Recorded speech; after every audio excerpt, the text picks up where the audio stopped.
I'm going to start with IAF Chief. Today gave some really explosive information on Operation Sindoor. Speaking on India's power, he spoke on how India's forces struck down nearly 10 of Pakistani fighter jets. A lot that he's revealed. We will take you through that with our panel of experts on this. And deep diving into Akshay Kumar's big revelation about how his daughter was cyber-bullied. A cyber predator asked for nudes from his daughter. He calls for big alarm to be raised on cyber threat and asks for education now to be given in schools as to how to counter cyber threat.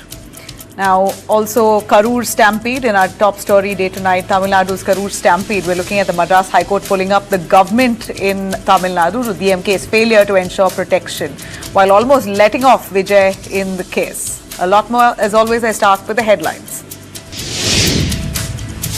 Air Chief Marshal Amar Singh says Indian Air Force's Operation Sindoor hit multiple Pakistani airfields, radars and fighter aircraft, achieving a historic 300-plus kilometer missile strike that curtailed the enemy operations. Big revelations coming in from IAF Chief.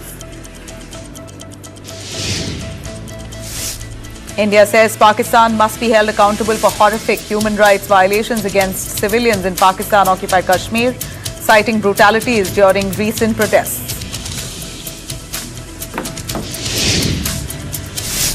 Airline Pilots Association of India, the ALPA, says AAIB's preliminary Ahmedabad Air India report, the crash report, was hurried, ambiguous, and on CDR details, prepared under pressure, raising serious concerns about its accuracy and its interpretation. Zubingarh's organizer Shamkhanu Mahanta seeks Supreme Court's intervention to transfer the investigation into Zubingarh's death to Assam's CID or to the CBI or to the NIA and requests retired Supreme Court judge to be monitoring this probe into the singer's death. Bombay High Court orders NCB to permanently return Riya Chakrabarti's passport, lifting travel restrictions imposed during Sushant Singh Rajput's drug case. In fact, she now puts out her message on social media platforms saying she's so relieved. Finally, her life now begins on chapter 2.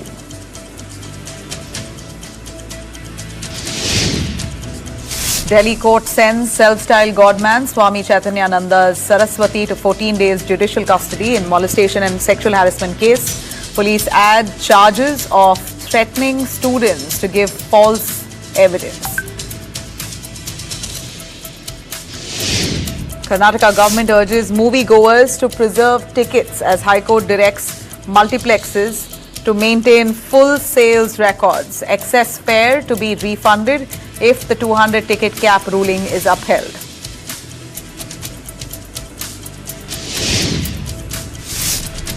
US President Donald Trump warns Hamas of all hell if Gaza peace plan is rejected. Says over 25,000 fighters have been killed since October 7th, that Hamas fighters were killed in large numbers. Whatever are left now will have no chance but to accept the peace deal. It's a last chance that Trump says he would give Hamas. Accept peace by Sunday 6 p.m.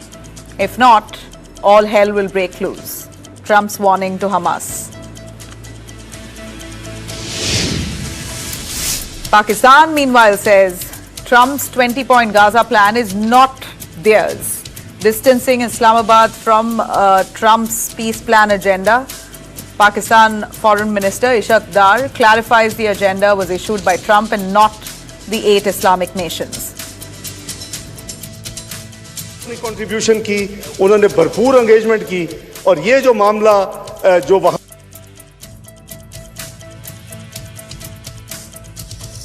India and Pakistan. All right. Well, there you have it. We're looking at India now speaking on what the damage they've done on Pakistan. Finally, we're looking at 5 months after a near warlike situation. 5 months after India and Pakistan almost went to war, the IAF chief has now made some major revelations. On the 93rd Air Force celebration day today, he confirmed that during Operation Sindoor, India struck down nearly 10 Pakistani fighter jets, including F-16s and JF-17s. The operation, carried out in May, also destroyed a Pakistani AWACS surveillance aircraft, he says. Also with it, C-130 transport plane was gunned down. Radars, command centers, hangars, runways, even surface-to-air missile system was destroyed, crippling Pakistan's air power. This is the IAF chief's big revelation. The air chief called Pakistan's claims of downing Indian jets as nothing but manohar kahaniya, fanciful stories, basically fictitious theories that Pakistan is coming up with on Pakistan gunning down Indian jets. Completely false. This is what the IAF chief has said in big revelation, and also saying instead India gunned down 10 of their fighter jets. He's revealed that IAF even executed a long-range strike over 300 kilometers, proving India's deep strike capability. Also unveiled while in that press conference, IAF chief has unveiled a roadmap to 2047 on how India plans to strengthen and modernize its air force, air capabilities. Backing the message also was Army Chief Upendra Dwivedi, who warned that India will not hold back if Pakistan continues to export terror across the border. In fact, the Army Chief has hinted another Sindoor-style operation could follow if at all India is provoked yet again.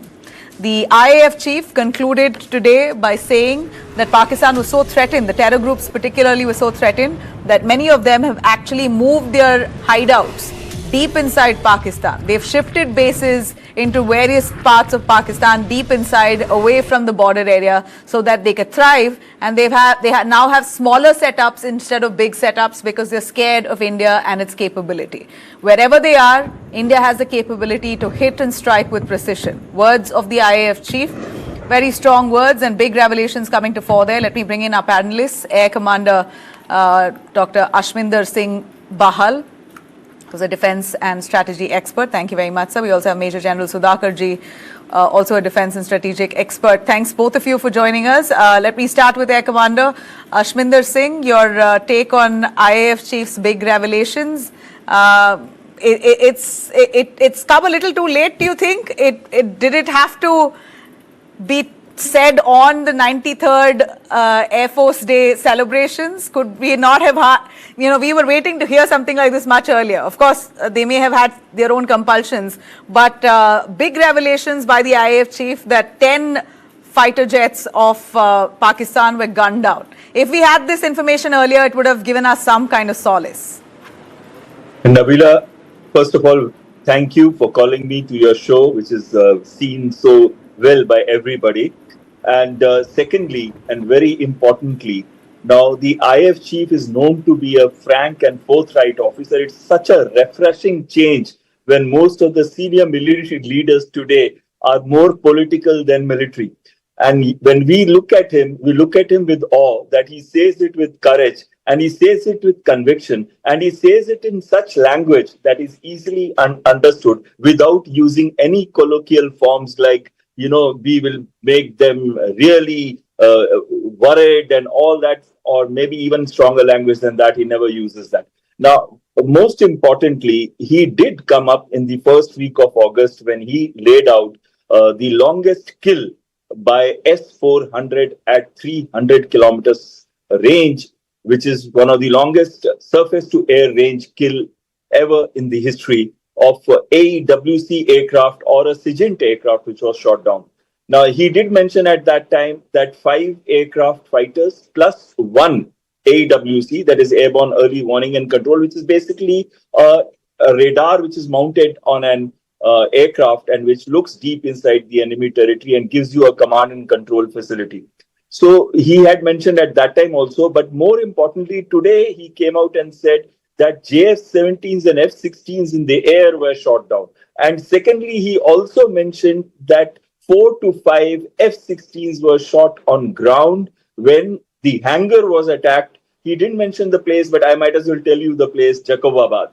So in that Jacobabad hangar, they were destroyed with the precision weapons that the IAF had used. The other thing he mentioned was about the Bholari, where we had, again, Bholari Air Base hangar, where we had destroyed the AWC, and eventually actually also killed six of Pakistan Air Force officers. We did not intend to kill their officers. We were only looking at the aircraft. Not even the aircraft that were getting serviced, the F-16s in the Jacobabad hangar, were destroyed by a precision strike. But most importantly, it is not the numbers like he was saying. And when somebody asked him, why didn't you counter and how many of your aircraft went? He says, if the Pakistanis believe that there are 15 aircraft, let them Manohar believe. Kahaniya. That's what he says. But I'd like to ask you, how significant is it when India says they've struck down 8 to 10 Pakistani fighter jets, and that includes F-16s? That could be big loss to Pakistan's military power. Absolutely. Actually, ma'am, I would not like to correct you, but I would like to give you my own input. If we calculate 5 fighters in the air and 5 fighters on ground, that makes it 10 fighters, like you rightly mentioned. And in addition to that, there were 2 AEWC, Airborne Early Warning and Control System aircraft, that is aircraft with radars on top of them. And also there's one C-130, which if you take the total, it works out to 13 aircraft. 13 aircraft being lost by Pakistan. Each AWC aircraft costs $93 million. But most important thing that he said was about what Clausewitz had said, Karl von Clausewitz had said many years back when Napoleonic wars were taking place. He was a Prussian general as well as a military theorist who said political object is the goal and war is only a means of achieving it. And war is nothing but politics, extension of politics by other means. So when we look at it, what he said, I got clear directions. In addition to that, there was a clear mandate. And we also looked at conflict termination objectives. How many great military leaders have you ever seen speaking about conflict termination objectives? A clear grasp that he has of how the warfare should be conducted and how it should be stopped. Because when you have achieved your goals, political objects and goals, you should stop it. Otherwise, it can spiral into a no-end war as it is taking place in Israel, Hamas, or it is taking place in Russia, Ukraine. Just to give you a perspective of this, Gaza is just 363 square kilometers, which means it is 1/4 the size of Delhi. And 2 years later, they are nowhere to completing the war. There were about 25 to 30,000 Hamas fighters.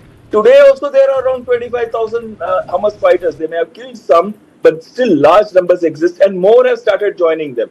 So at the end of it, their war is continuing despite 90% destruction being carried out and 70,000 civilians being killed, which is close to 2/3 were women and children, and 80 to 90% of the infrastructure. That is a whole different. The motive is very different. India's motive is to weed out terror hideouts. Exactly. I'm not too sure what the motive of Israel is to do with Gaza. So that's a whole different story. But no. The point that I'm trying to make is we knew when to stop the conflict. And that conflict termination was what he highlighted right in the beginning. Absolutely. And like you rightly said, our motive was to ensure we put Pakistan in their place, not to wipe out the population. But with Israel and Gaza, there's a whole different story there. Maybe we could compare this better with Russia-Ukraine. We're looking at the war that continues 2 years on, and it seems like both sides are at it. Despite global intervention, Russia seems adamant, and so is Ukraine. That's a classic example to give where economies have been ruined. Both countries are really struggling. Their people are not back on their feet. And that's not what we want here in India. But India was strong enough to put Pakistan in their place. And the big revelations that's come in from the Air Chief today really convinces us the capability and the strength that our Indian Army has, which is why it makes us so proud. And I wish we had this information a little earlier. That's what people are asking. Why so late? Why 5 months later do we know now that India struck down 10 or 11 of Pakistani fighter jets? Now, can we do something about this information on the global stage? Is there anything that we can do, Major General, on your, if you could come in on this? Major General Sudhakar, what can India do with this kind of information on the international stage? There's been enough talk. Pakistan has managed to get allies on board to believe that they struck down multiple of our fighter jets. But here we have a whole new piece of information coming in today. Is there anything we can do to expose Pakistan globally? Kabila, good evening. Thank you for getting me for your show. My compliments to a very distinguished co-panelist, Air Commodore. And in your question lies a very important and significant point. I tend to agree with you. The unsaid portion of your question is that there was something which we have left out. And as a retired General of the Indian Army, I won't hesitate to call it out. Like in Operation Vijay during Kargil war, we had a system of one officer from Military Operation Directorate. Every day evening, he used to carry out the operational briefing to the media. Something like that should have been done. Otherwise, during the Operation Sindoor, I would say, for lack of correct expression, I was outside the country doing good for the nation building. I came across a Russian officer at one of the very notable establishment, and I spoke to him. I said, since BrahMos have gone a long way and we are going in for a collaborative effort in developing hypersonic missile, why don't we collaborate in the information warfare? You know what reply he gave? The reply which he gave, that the Russian soldier doesn't do information war. He fights the war himself. So I was actually very inspired by the statement. And I would say, while on one hand, today is in the 21st century, there is a requirement of disseminating the information on ground, on regular, predictable basis to the media.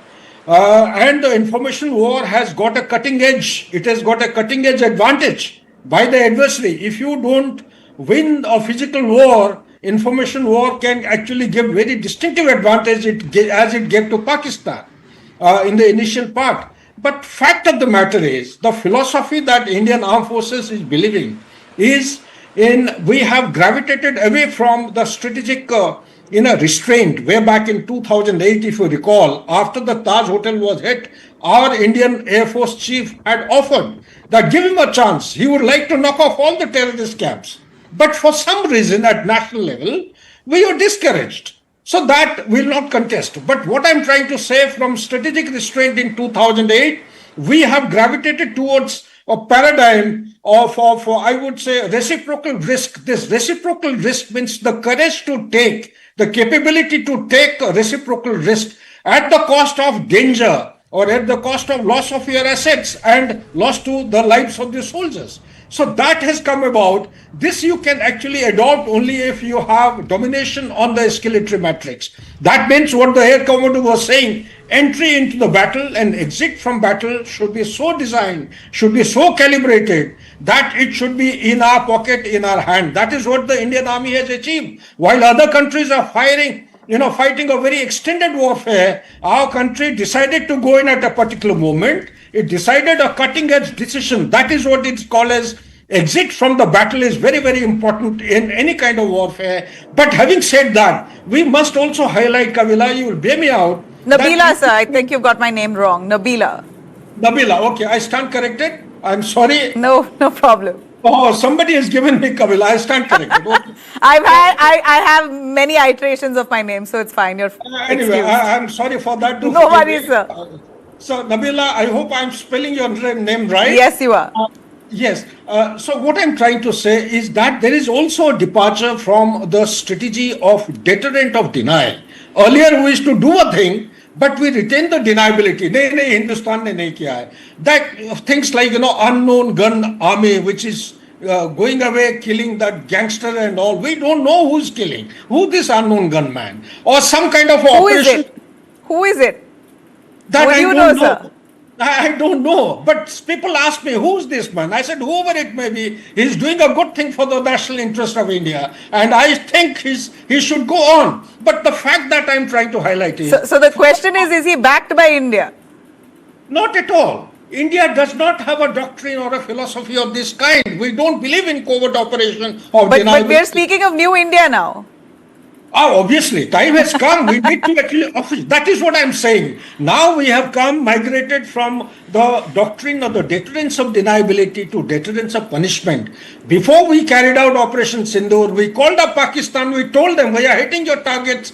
These targets are nothing but the logistic and the training bases and the camps of the terrorists. Now, India has come a long way. Just to answer your cue or the question which you are raising, it is the 78th year of our independence. Now, a stage of confidence and courage has actually come about, wherein India can step forward and tell the country, you please mind your language, mind yourself, mend your ways. Otherwise, we are coming and hitting at so place. We'll have no collateral damage. We'll not carry out any kind of damage or punishment to the civilians. We'll hit the military target. The military target in this case were the terrorist camps. They have been hit. After which Pakistan was told, we are done with. Now it is entirely after you. The Pakistan decided to come back. It was a retribution from their side. They said, no, we'll not take it lying like this. So they came back, and we told them also, if you come back with a conventional retort, well, we'll be left with no option, but we'll hit you back. I'm saying the last part in one line. The losses which the Air Commodore has actually elucidated or eluded. I have done research as a student of geopolitics, geostrategy and security. I have reasons to believe. I must compliment our Indian Air Force Chief, the way he has responded to the questions. I must compliment him to guardingly let out this information, because until you have evidence, it is very difficult to, address our own. But sir, my only question is, if we had this kind of evidence, then why aren't we making our case strong internationally?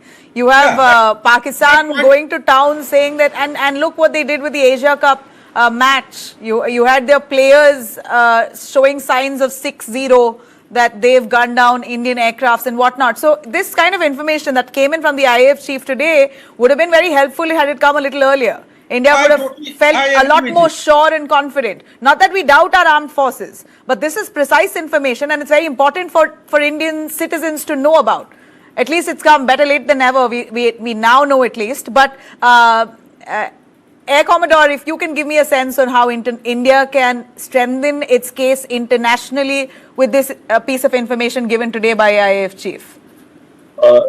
Nabila, this is not the first time that he's come out with this information. He came out with this information the first week of August also. And that time also we had asked him, why so late? You could have told it right in the beginning. But then he did mention that we wanted to be 100% sure. We got our evidences and we compared them, and we came to this realization that this is the actual figure. My own anticipation was anywhere from 12 to 14 aircraft, and he's given us the exact at 13. I'm to 14 aircraft, you're saying those including that were stationed, those that were flying, all collectively? Collectively. That is both the aircraft that were shot down in the air and the aircraft that were shot down on ground. Now, what I want to tell you is that the narrative building is the true capabilities of the Pakistanis. Means after losing the war, they were able to build the narrative in such a fashion that he promoted himself, Munir promoted himself as a field marshal, and they tried to project it. But if you look at all the great aerospace strategists and defense analysts, you will find most of them had clearly said that India had won the war. The losses on Pakistani sides were more. And they had also said there is no way that 6 Rafales were lost. Maybe 1 odd aircraft could have been lost, but there was no way that 6 aircraft were lost. So this all had come out. Tom Cooper, if you remember, or if you remember the other Austrian gentleman who came and explained it minutely. In fact, these gentlemen went into such great details of talking of what are the systems used, how the decoys were used, what was the type of electronic warfare carried out, and how Pakistan was building its case with the help of AWACS fighter integration. So all that they had explained at that time. I actually personally believe once you have beaten somebody, yes, winning the narrative war is also important. And the narrative war starts right at the beginning itself, which the general was also mentioning. Though we did have those briefings where every day we had an army, a lady officer and a gentleman. Oh, yes, we did. Yes, we did. But these numbers are precise and it's fresh. But nonetheless, it's come out at least finally. Major General, you give me your response, but also give us a sense of what we saw today with the IAF chief unveiling India's roadmap to 2047 on how our military power is going to be modernized, our capabilities and India's priorities, if you watched. Yeah, fine. I thought that would have been more appropriate for the Air Commodore. He's a qualified. Yeah, Absolutely. either one of you. Yeah, go answer. But Major General, give me a Yeah, response I first. want to answer this primarily because this deals with my bread and butter, and I think the anchor must know whom to ask what question. Oh no, So, I apologize for the error. My apologies for the error. But Okay, so let let Major me- General let finish me- his comment, and then I'll come to yeah. you. Major General. Okay. Let me just firstly, I want to reinforce the data which has been given by the Indian Air Force Chief today with a lot of conservative insulation. When I say conservative insulation means, what I mean to say is that he is in uniform, he is Chief of the Air Staff.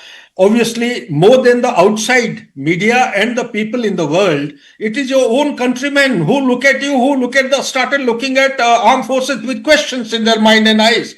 It is to respond to them with authenticity and evidence that we are taking time. This is what, in nutshell, the Air Commodore has given out. But let me share with you, Nabila. I hope I got you getting your name right. You see, the fact of the matter is that, do you know what does a hangar contain? A hangar. What is a hangar? I am a non-Air Force guy. What I have understood, a hangar is supposed to have aircraft for maintenance. In fact, the aircrafts which are fit for the war, they are also stored inside the hangar. There are spare parts in the hangar. There are maintenance section in the hangar itself. The hangars are of different size. I'm a layman, as I have understood. The largest hangar in the world can accommodate something close to 4,000 aircrafts. Taiwan has got one of the largest hangars. It can accommodate 300 aircrafts. Hangars are from 20 meters to 80 meters to 300 meters. The hangars which have been destroyed by the Indian Air Force, which are part of the Pakistan Air Force, to my understanding and the data which I have got from different multiple sources, they are indicative of each hangar had 20 aircrafts. So how many does it account for? 60. Very alarming figure, isn't it? Yeah. Even I am also looking at it with skepticism. There is a friend from one of my friends from a very strategic neighborhood who has shared the information that Pakistan has lost 70 aircrafts. Can you believe it? I can't believe it. But my 17 or calculation, 70? 70. My My God. calculation, as against the Air Commodore and the Chief of the Air Staff who has disclosed their figures today, my calculation is coming to 22 aircrafts I can account for. But unfortunately, I don't have the evidence. 22 to 24 aircrafts. So issue is not about the aircraft. Issue is a couple of points that I wish to highlight. Number one, intelligence. We are ignoring a very important aspect of a very accurate, precise intelligence. Who are the people who give you this intelligence? Has USA supported us, or it is our RAW who has given? Whoever has found out the accurate intelligence, they need to be highlighted, they need to be given recognition at an appropriate level, maybe in a classified manner. Number two, the mechanism, delivery mechanism. Number three, the projectiles. The initial lock-in mechanism, the mid-course correction, the terminal guidance system. Does our satellite have the system of what do you call that, kill chain capability? I don't know, but the way you have penetrated 300 kilometers into the enemy territory, knocked down one. Yeah, fantastic for India, who has not run into a warlike situation for a while now. This was great planning and strategy, and they whipped it up in barely a few days post Pahalgam. And salute to the army, the armed forces. A final word on our roadmap, Air Commodore. Your final word on 2047. What are we going to be staring at? The first thing that I want to say is that the hangars that were destroyed did not have that ability to put so many aircraft as the general is estimating. Most of the aircraft that were operational were already in their blast fence or hardened aircraft shelters. So the aircraft that were under repair or maintenance were only in these hangars, and these numbers were not that many because of the dispersal of aircraft that had taken place. Now I come to the roadmap. The roadmap for 2047 that is being given. Right now, the current situation is this, that we have 29 squadrons after 2 squadrons of MiG-21 have been number plated. And we are going to lose out another 12 squadrons, that is 3 MiG-29 squadrons, 3 Mirage 2000 squadrons, 6 Jaguar squadrons. That makes it a total of 12. You remember 3 Jaguar accidents had taken place earlier in India in this year. And when we take this 12, we remove it by 2003-5 to 2003-7, we are left with only 17 squadrons. Now add on the LCA Mark 1A that are going to come in. Right now, there is not even one Mark 1A that has come in. We have got 4 engines from GE, and now after we have received these 4 engines, we got 10 airframes ready. They anticipate that they would be able to make 12 aircraft by March 2026. That is HAL. I have very serious doubts. I doubt if they can have more than 6 aircraft also, but let's give them benefit of doubt of 8. But they can never have even 10 aircraft by March 2026. So we are in tremendous problem as of this moment. And that is why what we need is a gap filler on urgent basis. In fact, when we went in and bought 36 Rafale, we should have bought 126 Rafale at that period of time. And that would have not led us to the situation that it is today. So what we need is urgent getting of aircraft, 114 aircraft, that is medium multi-role combat aircraft. But what I suggest to the government is go for government-to-government deal, get Sukhoi 57, not Rafales as they are thinking, primarily because of not just the cost factor, but also because of being stealthy characteristics, and also because they are willing to do co-production, co-development, transfer of technology, giving us the source code, and we can integrate our own radar, we can integrate our own Astra missile as well as BrahMos missile. Go for a government-to-government deal for Su-57 is my answer. Very interesting. Well, let's just hope government is watching. But I suppose at this point, the IAF chief is very confident while unveiling a roadmap for 2047 on the way our forces are going to be modernized, and we're looking forward hopeful. Thank you very much, both of you, for joining us at this very interesting conversation. All right, let me switch our focus to cyberbullying. You have none other than superstar Akshay Kumar, who's come out to raise an alarm saying it's happened to his daughter. A quick look at what happened today. The digital world, once celebrated for connecting us, has now become a hunting ground for predators.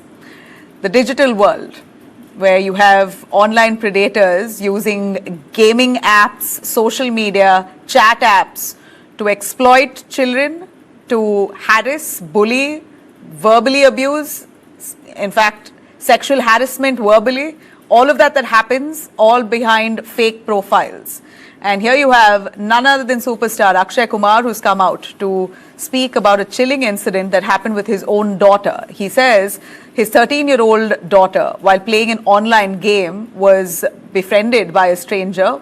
In fact, the person who spoke to his daughter was another person who was playing the game with her. And when the predator learned that she was female from Mumbai, when their chat graduated, that person asked his daughter to send him nudes. Him or her, we don't know, but it seems like a fake profile. And Akshay Kumar says that his daughter was completely upset and baffled by it and deleted her account and got out of it and quickly went and complained to her mother, Twinkle. So he was quite upset with that episode. And while raising awareness about cybersecurity threat, here's what he said. मेरी daughter एक video game खेल रही थी, और तो कुछ video games होते हैं जो आप किसी के साथ खेल सकते हो, कोई अननोन स्ट्रेंजर के साथ आप खेल रहे होते हो। आप जब खेल रहे होते हो तो वहां से कभी मैसेज आता है, thank you, oh that was great, you are doing so good, very fantastic, very courteous message. And suddenly, the person said, "From where are you?" And she wrote, "Mumbai." And then suddenly, अपने आप फिर normal चल रहा है सब कुछ, अरे well played, बहुत अच्छा किया, ये है, थैंक यू, बहुत कर्टियस, ऐसा लगा कि बहुत ही रिस्पेक्टेड, कोई जो भी सामने खेल रहा हो बहुत रिस्पेक्टेड है। फिर एक मैसेज आया, आर यू मेल और फीमेल? तो she replied, female. Okay, it गोड on, went on. And then he sent a message, can you send me a nude picture of yours? And this is how everything begins. ये भी एक cyber crime का ही एक हिस्सा है. That was an alarming confession there by Akshay Kumar himself. He spoke about cyber predators and how they creep in to profiles and start chatting up with young children. And it leaves a devastating impact on young minds. It has dangers, it has mental dangers, of course, and also physical at times. You never know when this kind of harassment can turn into reality. When I say reality, the person coming to stalk the person in reality, there have been cases of that. So trauma is imminent with these kind of cyber predators lurking, highlighting the dangers that children face, particularly in the digital space. In fact, Akshay Kumar spoke at the Cyber Awareness Month in Mumbai, and he spoke about an approach, a larger approach to crack down on cybercrime and how people can save themselves from falling victim. In fact, he says to the Maharashtra government, an appeal he makes, asking for a weekly cyber awareness period to be instilled in syllabus of class 7 to 10. He says in schools, there should be cyber awareness period for class 7 to 10. And this is important at this point, considering we're looking at everything going digital. Cyber security is the need of the hour. And children should know about the dangers. And this is the frontline defense, according to Akshay. CM साहब से दरखास्त करूंगा कि हमारे Maharashtra state के अंदर हर हफ्ते 7, 8, 9, 10 standards के अंदर एक पीरियड जो हो वो साइबर का पीरियड हो, जहां बच्चों को यह समझाया जाए कि होता क्या है. क्योंकि आगे जाके आप सभी जानते हैं कि स्ट्रीट क्राइम से बड़ा ये क्राइम होते जा रहा है. Well, we're looking at digital, internet, a double-edged sword.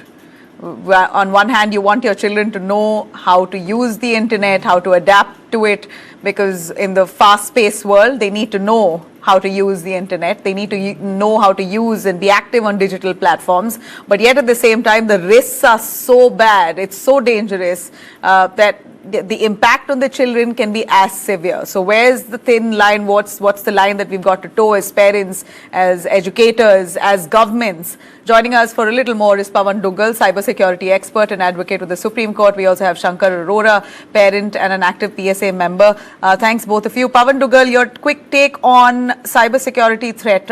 You have Akshay Kumar saying that no number of cyber security apps can save your children from bullies. And it's imminent now that governments should consider having a cyber security hour, like a period, a class in its syllabus to ensure 7th to 10th students, who are usually the ones playing on online games, to be aware of the dangers lurking.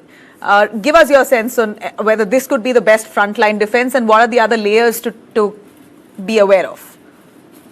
What Akshay Kumar has actually said is nothing but echoing the sentiments and hopes and aspirations of the parents. But then that alone would not be sufficient.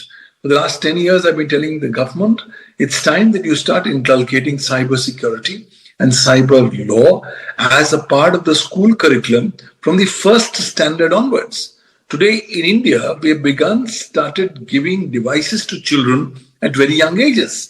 And we are thrusting them into the deep shores and the deep waters of cyberspace, where all kind of pedophiles and other cyber criminals are waiting to pounce on them, without even empowering children on how to protect themselves. So the time has come that you don't need to teach about cybersecurity in the undergraduate classes, as you're doing now. The time has come where you just don't only require one period a week. The time has come where every day the children need to be sensitized about live hacks which they need to adopt for the purposes of protecting themselves. Why? Because this generation is all on the internet. So we can't really prevent them from accessing everything. But yes, if we empower their hands, if we tell them what are the pitfalls, that could be a good starting point. But please remember, law comes much, much later. Today, when I talk with you, India does not have a dedicated law on cyber security. We only have a mother legislation on the information technology, being the Information Technology Act 2000, but that also does not give a very comprehensive coverage of cyber security. So focus has to be on capacity building, sensitizing children. Please understand, you must have the relevant skill sets to deal with these challenges and speak up. Let's go for more bonding, more trust amongst families. Let's treat our children and youngsters as friends, not in the traditional sense, Correct. but in the sense where we are here to empower them. That's the best way going forward. You know, Shankar Arora is also a parent. Shankar, you know, you can't ban the internet today. Children are way too smart. You ban something that they go back to their friend's house to get on it or find other ways and measures. They know how to get into the dark web even better than any one of us. So, you know, restricting them is not really an option. What are the other layers of safety or security you as a parent adopt? And as part of a school parents association, do you believe that schools are doing active amount of work to ensure that children are aware of the threats? So I can't speak for other schools, but my children's school, they are very proactive in this front. On this front, they regularly have seminars. There's cybersecurity experts who should come and speak. They have a very well articulated social media policy for the children, and the children are expected to follow that. But as with everything, there are always ways around things, and I think I think Akshay Kumar is absolutely very correct that this does need to be taken forth by schools. In fact, I would say he's stopped short. I would start earlier. I would start, third, fourth, fifth grade, because let's be fair, we are giving our devices to kids, and practically speaking, you can't not. I think in today's date, it's very difficult to deny your children, these facilities. And I think at the end, it's counterproductive, because it is a digital world now. I mean, we can like it, we cannot like it. That's how it is. And they will need these tools going forward. What's your talk with your child? Just to get a sense, how do you say, don't get on this app, or be careful if there's something that happens there, come and tell me? Any talk that you have often enough with your children? Yeah, I think that the talk that I have had is that, number one, don't give any personal information to anybody. Don't interact as much as possible with strangers. I mean, it's a fundamental principle that we had as growing up as kids, that you don't interact with strangers. Yeah. It's a similar principle. Here you have some level of distance, and some you're not seeing who's in front of you, so it's easier to interact. But then the most important thing is, do not give any personal information. Your username should not be your name. It should be something else entirely. Don't give away your location, where you are. I mean, okay, you can say you're from India, but that's it. Beyond that, nothing. So there's small things, and when to understand where a conversation is not going correctly, where. I think having an open conversation with your children is the most important. Oh, absolutely. I think that's absolutely critical. The minute you try, you shut down the conversation, that's when, when they stop coming to you, that's a big problem. A quick and final one, if I can bring in Pawan Dugal on the do's and don'ts. Finally, Pawan, on the do's and don'ts, considering children, a lot of them feel lonely these days. They try to find friendship on digital platforms, and gaming apps are the most lucrative for predators, because they know when a child is vulnerable, they know when a child is free, or rather obsessed with the platform, that they have a free way to get at them. Do's and don'ts. Clearly, to do's and don'ts, very, very clearly, let's inculcate two habits as part of our day-to-day digital lives. Number one, the habit to be suspicious. Number two, the habit to be stingy. Suspicious, we must be of any information that we see, read, or hear. Till such time we have not really verified the authenticity or correctness of the same, let's not trust that information. Number two, let's be stingy of how and in what particular manner we are going to share our respective personal information. Why? Because once information personally shared on the internet, it goes off and you virtually have no control. Number three, do not consider artificial intelligence as your friend. Do not take it as your life coach or counselor or your go-to expert. AI is a very, very dangerous kind of a trend. It's a double-edged sword, and whatever you're going to share with AI is going to be used against you by AI in the coming times in manners that you can't even perceive. So let's stop thinking about artificial intelligence as our new go-to friend, our new nanny, or the new crying shoulder. Sorry, AI is only a tool. We need to be clear that our emotions, our feelings, and our thought processes ought not to be shared with artificial intelligence. And finally, let's stop being part of the great Indian vomiting revolution. Indians are vomiting data about their personal, professional, social lives on the internet without thinking of the legal ramifications.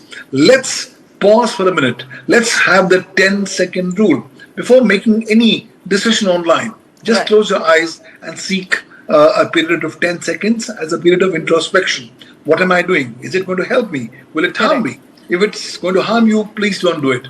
Ultimately, it'll be due diligence, caution, care. That will be your final mantra to protect you from potential. And we're really hoping that schools intervene with a cybersecurity hour. I think that's really the need of the hour on how to, how to identify predators online. I really appreciate both of you for joining us. That's all I have time for today. Thank you. Thank you. We'll be back right after a short break with all our top stories on Day to Night. Stay with us.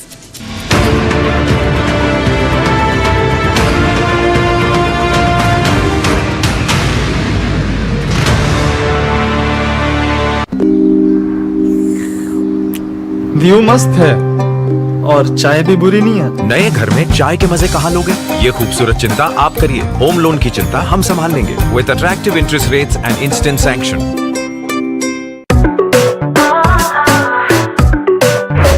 You can take a left, you can take a right, and it's salsa or a little jive. If you really feel it, say it on price. It's the vibe, it's the vibe, it's the vibe.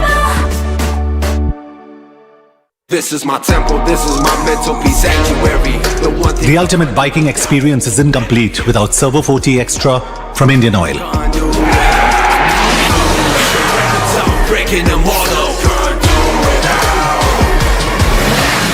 Servo 40 Extra from Indian Oil.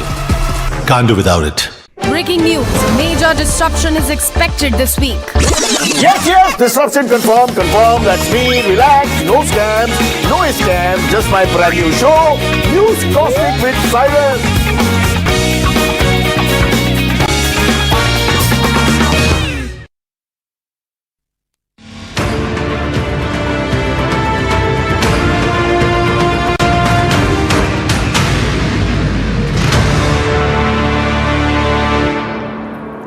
Welcome back. Let me start with our top story on Day to Night. Pakistan-occupied Kashmir. Unrest in Pakistan-occupied Kashmir continues, and it's exploded literally in the last 24 hours. We're looking at drone footage there where locals of POJK are moving towards Muzaffarabad to try and get their demands met. In fact, there's a huge rally that still continues, even though Pakistan is currently holding talks with Jammu Kashmir Awami Action Committee. But yet we're looking at violence that breaks out all while protesters are on their way to Muzaffarabad. Violence broke out in Sensa, where angry crowds torched police vans. Bulldozers were in fact used to push away civilians. In Arja, demonstrators blocked a key bridge, cutting off movement, signaling growing fury there. In Kotli, it's completely shut down. The whole Kotli town, shops closed, transport off, while thousands poured onto the streets in Azad Patan and Palandari. Their demand, of course, is that they want basic rights, which has been long denied by Pakistan to POJK. In fact, India's Ministry of External Affairs has now spoken, saying that these protests in POK are a direct result of Pakistan's atrocities and exploitation of POK's resources, insisting that Pakistan must be held accountable for human rights violations.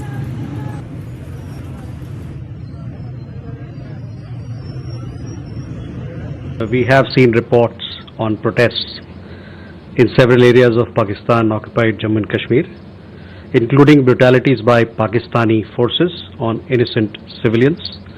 We believe that it is a natural consequence of Pakistan's oppressive approach and systemic plundering of resources from these territories, which remain under its forcible and illegal occupation. Pakistan must be held accountable for its horrific human rights violations. Remember, that's the first statement that's come from India on the POK protest that's been on for a few weeks now.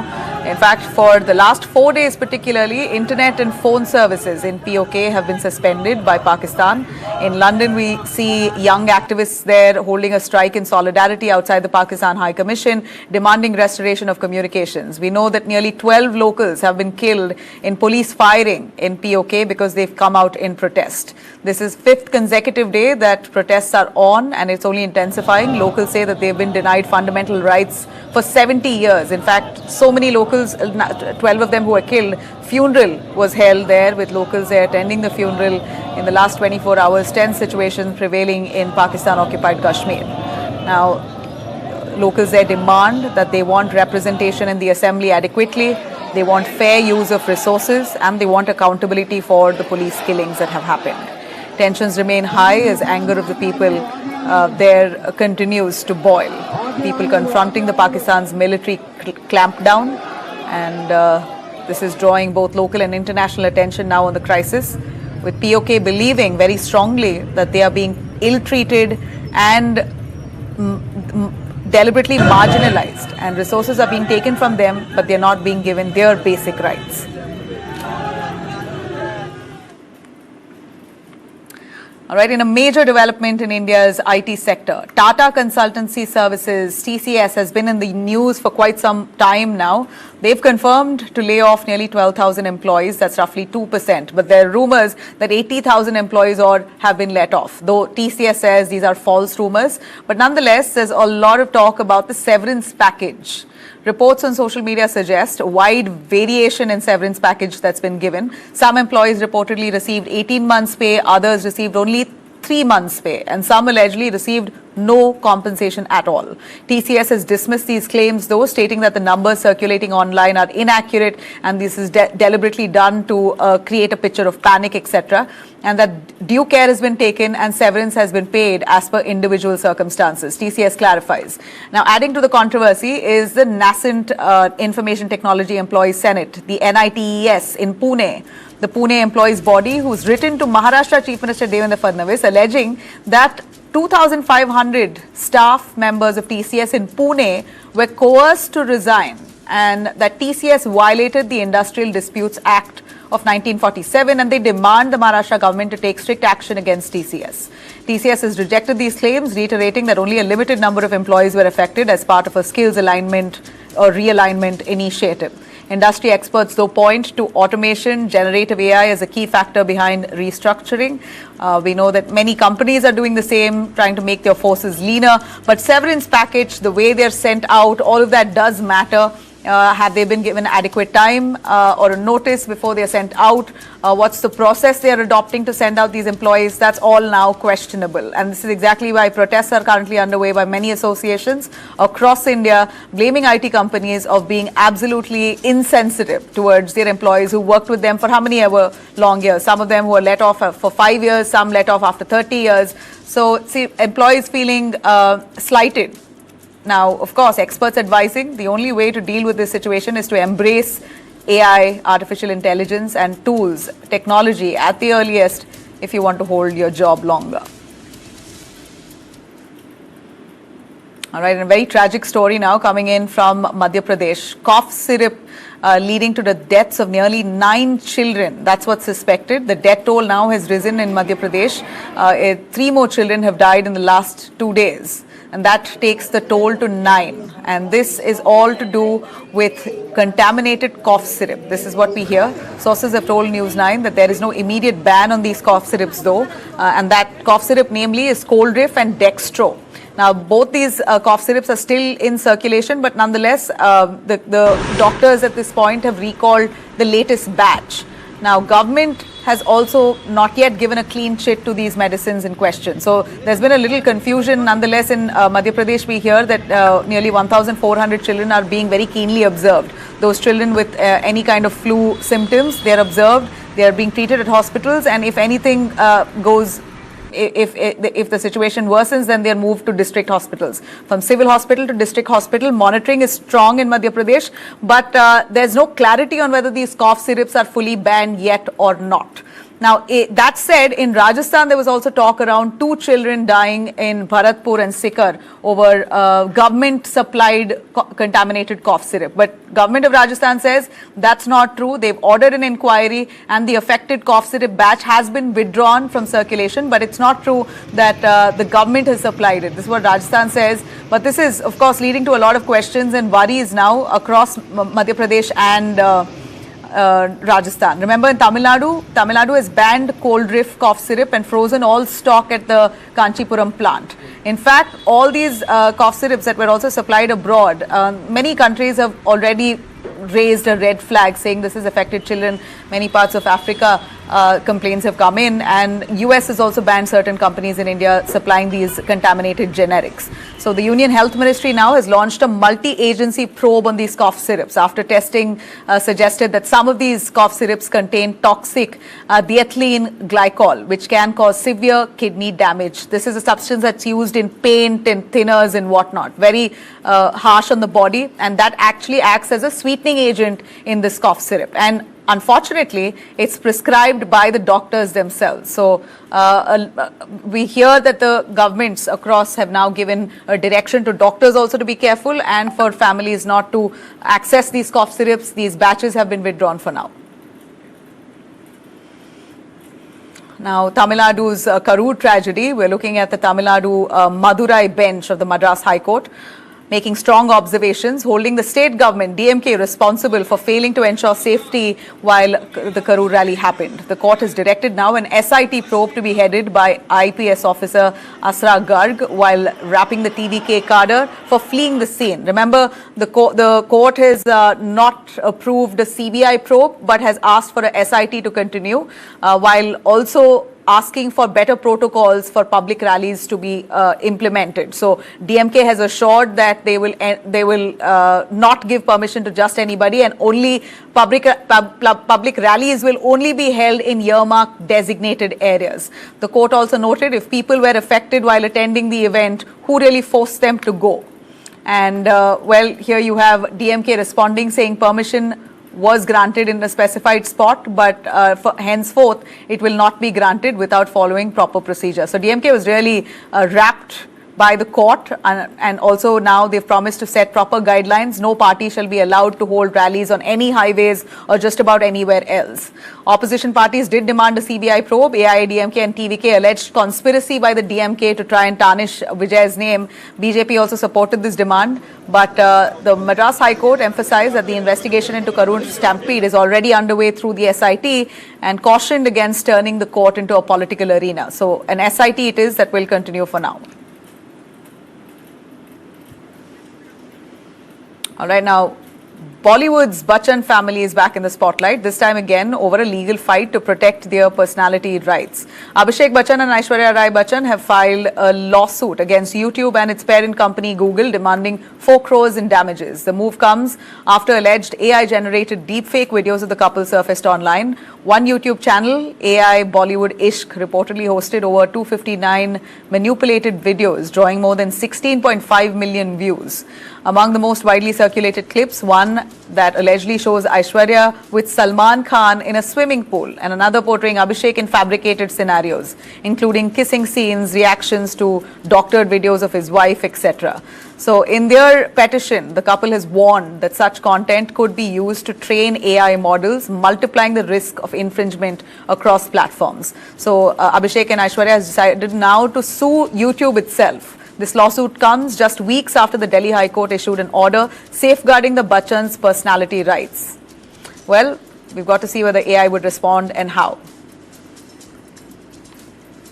All right, on that note, it's a wrap on this edition. Thanks very much. Have a great weekend.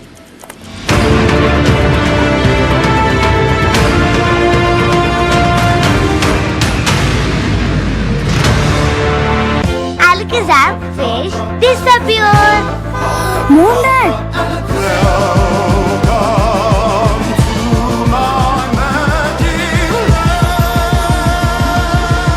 Smooth, silent, seamless.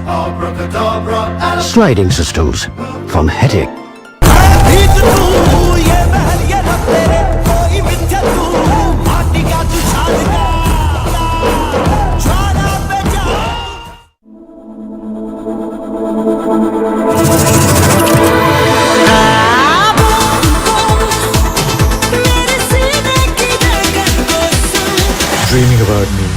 Love is to get lost in the look. Unlimit Love B6 Pack 2 starts at 21.9 lakh.